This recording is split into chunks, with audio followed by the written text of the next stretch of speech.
कल बच्चों हमने पढ़ा था कि किस तरह मोहन बाबू की तबीयत अचानक बाजरे में खराब हो जाती है।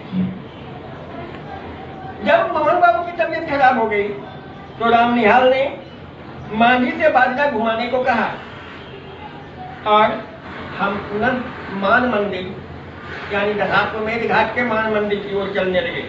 तभी मोहन बाबू ने ब्रज किशोर के मनोरमा के साथ मिलकर षड्यंत्र रचने की बात बताई, पर मनोरमा उसकी बात काटते हुए व्यर्थ के संदेह को निकालने तथा उन्हें एक महाप्रभावी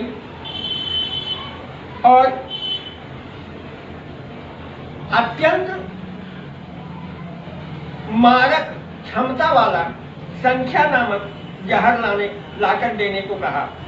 सुनते ही मोहन बाबू ने कोमलता से कहा, जिस बात से तुम्हारा अपमान होता है वह मुझे नहीं कहनी चाहिए थी, लेकिन क्या करें, लाचारी है।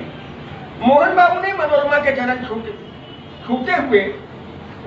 छुए पर पैरों को छुड़ाते समय राम निहाल का शरीर मनोरमा से स्पर्श हो गया और उस स्पर्श ने एक ऐसी हृदय की तार झंकृत कर दी जिसमें मुझे वह एक पीड़िता सी लगने लगी। उतरते समय पुनः मनोरमा मेरा हाथ पकड़कर उतरी। मनोरमा ने मुझसे धीरे से अपने विपत्ति में सहायता करने का आग्रह किया। श्यामा ने राम निहाल से पूछा कि आगे भी कुछ और बताने के लिए है या समाप्त हो गया। राम निहाल ने यह कहते हुए कि आज संसार दूसरे को मूर्ख बनाने के व्यवसाय पर चल रहा है, श्यामा को बताया कि ब्रज किशोर बाबू चाहते हैं कि मोहन बाबू अदालत द्वारा पागल घोषित कर दिए जाएं तथा वे उसकी संपत्ति के प्रबंधक बन जाएं। मोहन बाबू अपने संदेह के कारण पूरी तरह से पागल बनने की अवस्था में पहुंच गए हैं, क्योंकि उन्हें अपनी पत्नी पर संदेह हो चुका है कि उनकी पत्नी जिसके लिए वो अपना जान छिड़कते थे वह उनके साथ छल कर रही है। श्यामा टकटकी लगाए उसे देख रही थी। तब राम निहाल ने कहा कि तुम्हें भी संदेह हो रहा है कि मनोरमा मुझे इस समय क्यों बुला रही है। श्यामा ने कहा कि क्या तुम मनोरमा को चरित्रहीन समझ रहे हो? नहीं।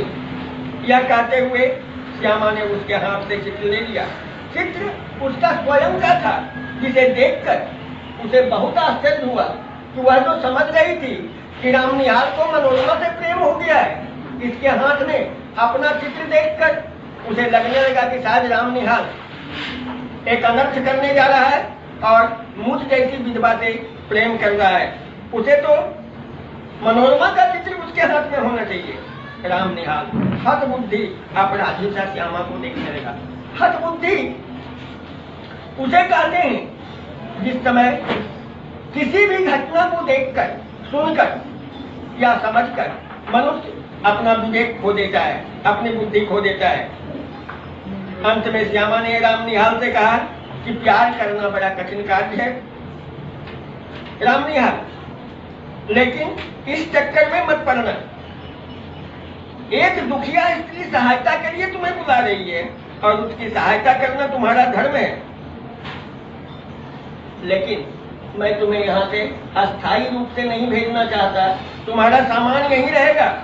उठो और जो भी ट्रेन मिले उससे जाकर ब्रज किशोर की चालाकियों से मनोरमा की रक्षा करो, फिर मेरे यहाँ चले आना।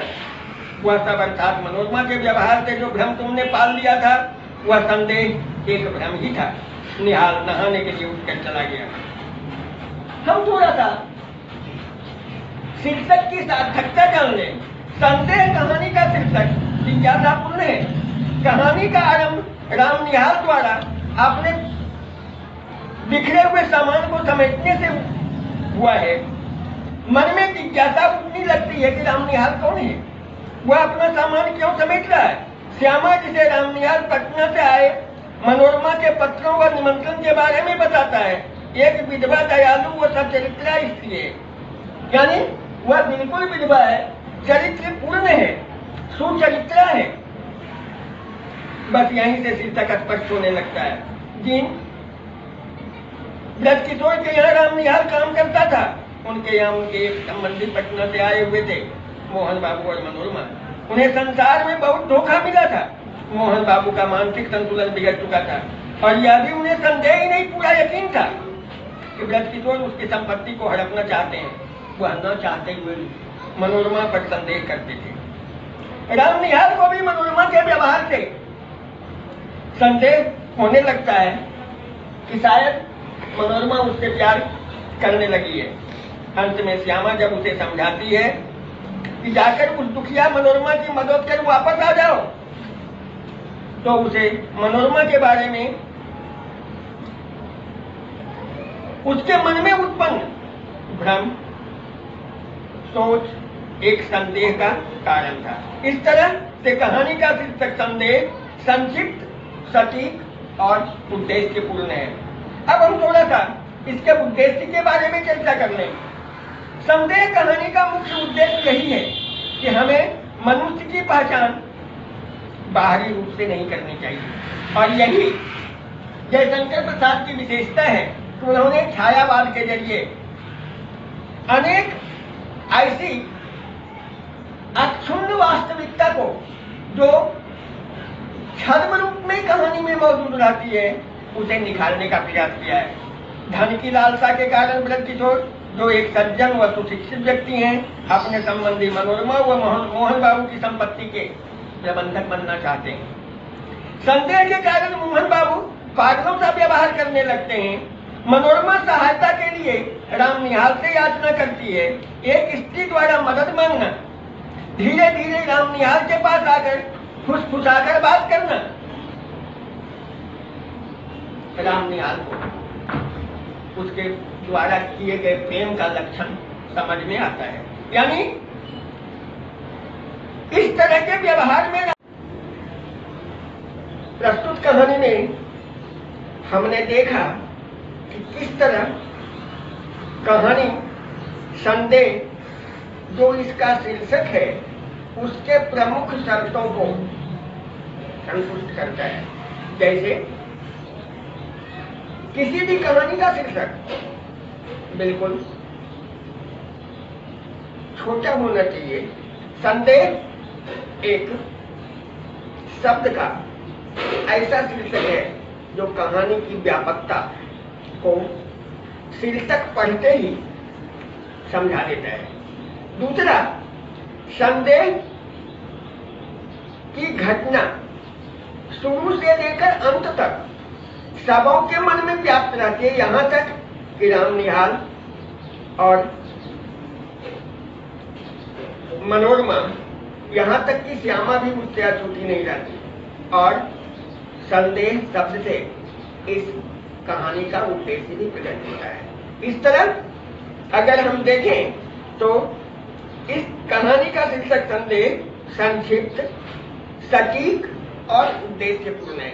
अब हम इस कहानी के उद्देश्य की चर्चा करेंगे।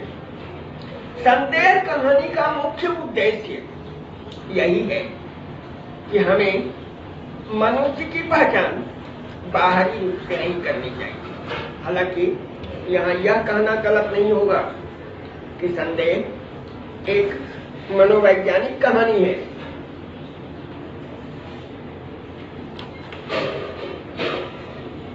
जो मनुष्य के मनोविज्ञान को प्रकट करती है। इस कहानी के माध्यम से लेखक ने कहानी के पात्रों के मनोवैज्ञानिक पक्ष को यथार्थ रूप देने का प्रयास किया है। एक ओर श्यामा के साथ प्रेम के संदेह में राम निहाल अपने जीवन को सकारात्मक रूप देता है, तो दूसरी ओर मनोरमा के चरित्र पर संदेह के कारण उसका पति मोहन बाबू अपने पारिवारिक जीवन को नरक बना देते हैं। राम निहाल इस संदेह में अपने मन को बहलाता रहता है कि मनोरमा उससे प्रेम करती है, लेकिन श्यामा को इस बात पर संदेह है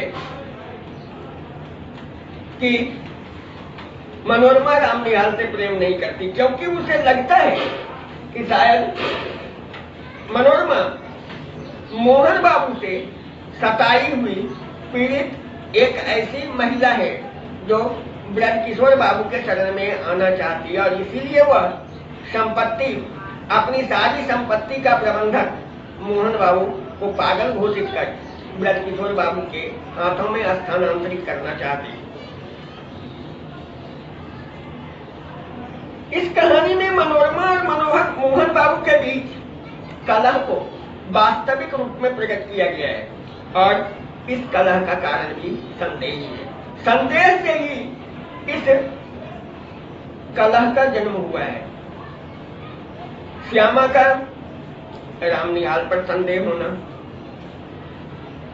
मनोरमा का मोहन बाबू पर संदेह होना, राम निहाल का मनोरमा पर संदेह होना, जितना भी इस कहानी में पात्र जुड़े हुए हैं सबों के मन में संदेह ही है। और एक ओर जहां संदेह ने राम निहाल के जीवन को नरक बना दिया, वहीं दूसरी ओर इस संदेह ने मोहन बाबू का भी बेड़ा गर्क कर दिया। यहाँ तक कि श्यामा भी इससे अछूती नहीं रही, सॉरी यहाँ तक कि मनोरमा भी इससे अछूती नहीं रही। यह भी सत्य है कि जहाँ संदेह होता है वहीं अविश्वास होता है और इसी अविश्वास के कारण कहानी का प्रमुख पात्र राम निहाल शुरू से आखिरी तक भ्रम में भटकता रहता है। एक तरफ तो वह कहता है कि मुझे अपना घर मिल गया है और दूसरी तरफ वह अपना बोरिया बिस्तर बांधकर श्यामा के घर से सदा के लिए जाने की बात करता है। वह स्वयं स्वीकार करता कि आज तक के यायावर जीवन में एक जगह से दूसरे जगह नौकरी की तलाश में मैं ऐसे घर में पहुंचा जहां मुझे वास्तविक सम्मान मिला, जहां उसे नौकर तक नहीं समझा जाता, जहां उसे परिवार का एक सदस्य बताया जाता है। वहीं दूसरी ओर इसी संदेह के कारण भ्रम में भटकता हुआ वह इस घर से सदा के लिए जाने की बात कहता है।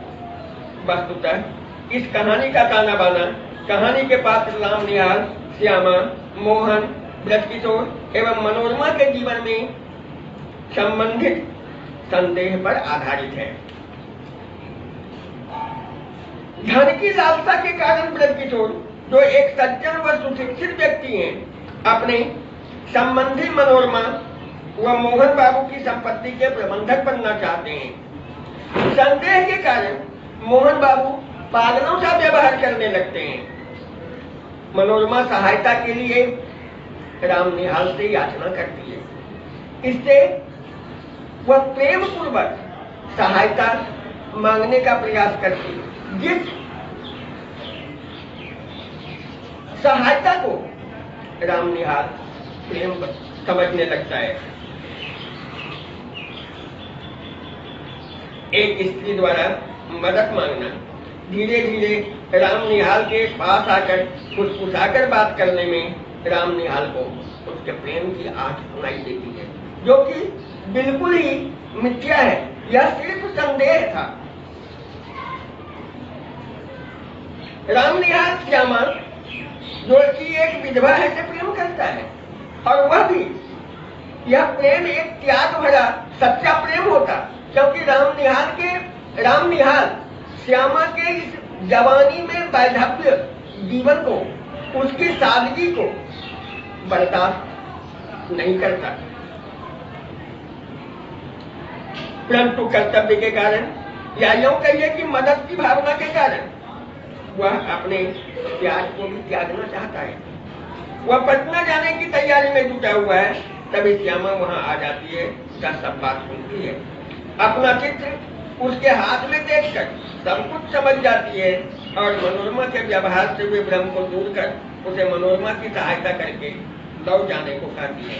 लेखक अपनी पूरी कहानी में कर्तव्य को प्रमुखता देते हुए संकट में पड़ी नारी की मदद करने की प्रेरणा देने के उद्देश्य में सफल होता है तथा यह भी दर्शाते हैं कि लेखक यह भी दर्शाता है कि एक समझदार नारी निर्णय लेने में भी कुशल होती है। इस कहानी में राम निहाल, जो इस कहानी का मुख्य पात्र है, उसके चरित्र के बारे में जानना बहुत जरूरी है। किसी के चरित्र के बारे में जानने का प्रयास करते हैं तो हमें यह जानना जरूरी होता कि उसमें कौन कौन से गुण हैं और कौन कौन से अवगुण हैं। इसलिए सबसे पहले हम यह जानते हैं कि रामनिहाल एक अभावग्रस्त व्यक्ति था। रामनिहाल एक शिक्षित युवक तो था, परंतु नौकरी की तलाश में वह इधर उधर भटक रहा था। इस बात से यह साबित होता है कि रामनिहाल अभावग्रस्त अवश्य था, लेकिन वह सम्मान से समझौता करना नहीं जानता था।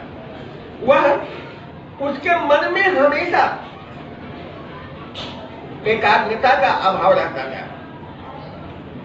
इसीलिए वह भारत के भिन्न भिन्न प्रदेशों में छोटा मोटा व्यवसाय, नौकरी और पेट पालने की सुविधाओं को खोजता हुआ अब श्यामा के घर में आया है, यानी ब्रजकिशोर बाबू के घर में आया है, जहां उसे विश्वास हो गया है कि शायद उसे अपना खोया हुआ घर मिल गया है। वह जब से संसार को जानने लगा तभी से वह गृहहीन था। वह यह भी कहता है कि मेरा संदूक और ये थोड़ा सामान जो मेरे उत्तराधिकार का अंश था अपनी पीठ पर लादे मैं घूमता रहता था। इससे यह साबित हो जाता है कि रामनिहाल अभावग्रस्त, सम्मान प्रिय और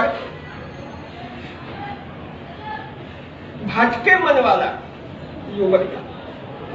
लेकिन दूसरा अगर उसका गुण देखें वह भावुक था। रामनिहाल अत्यंत ही भावुक स्वभाव का युवक था। भावना में आकर जब उसके हाथों में श्यामा का चित्र था तो उसके आंख से आंसू बह रहे थे।